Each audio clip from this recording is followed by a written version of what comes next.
SFI മുൻ സംസ്ഥാന secretary PM മാർഷോ ഫോണിലൂടെ വധഭീഷണി മുഴക്കിയെന്ന ആരോപണവുമായി പാലക്കാട്ടെ PK ശശി അനുകൂലിയായ നേതാവ് ഷാനിഫ്. SFI മുൻ ഏരിയ സെക്രട്ടറിയും മണ്ണാർക്കാട് സ്വദേശിയുമാണ് ഷാനിഫ്.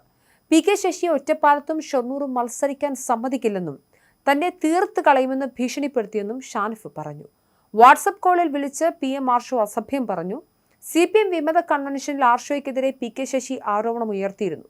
PK ശശി സർക്കാരിൽ നിന്നും പറ്റിയ ആനുകൂല്യം തിരിച്ചടിക്കുമെന്ന് പറഞ്ഞാണ് ആർഷോ ഫോൺ സംഭാഷണം തുടങ്ങിയത്. പിന്നീട് അസഭ്യം പറയാൻ തുടങ്ങി.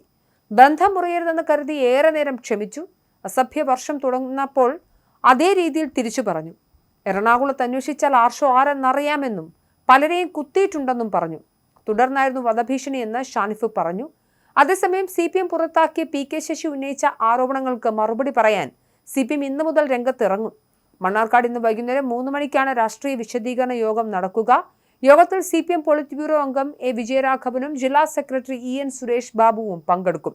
ജില്ലാ സെക്രട്ടറിക്കെതിരെ ഗുരുതര ആരോപണങ്ങളാണ് PK ശശി ഉന്നയിച്ചത്. സ്പിരിറ്റ് കച്ചവടവും മറ്റ് ഇടപാടുകളും ഉണ്ടെന്നായിരുന്നു ആരോപണം. യൂത്ത് സെന്റർ മയക്കുമരുന്ന് കേന്ദ്രമായെന്നും എറണാകുളത്ത് നിന്നെത്തിയ നേതാവ് കഞ്ചാവ് ഉപയോഗിക്കുന്ന ആളാണെന്നും ആരോപിച്ചിരുന്നു. ഇതടക്കമുള്ള ആരോപണങ്ങൾക്ക് ഇന്നത്തെ വിശദീകരണ യോഗത്തിൽ CPM മറുപടി പറയും.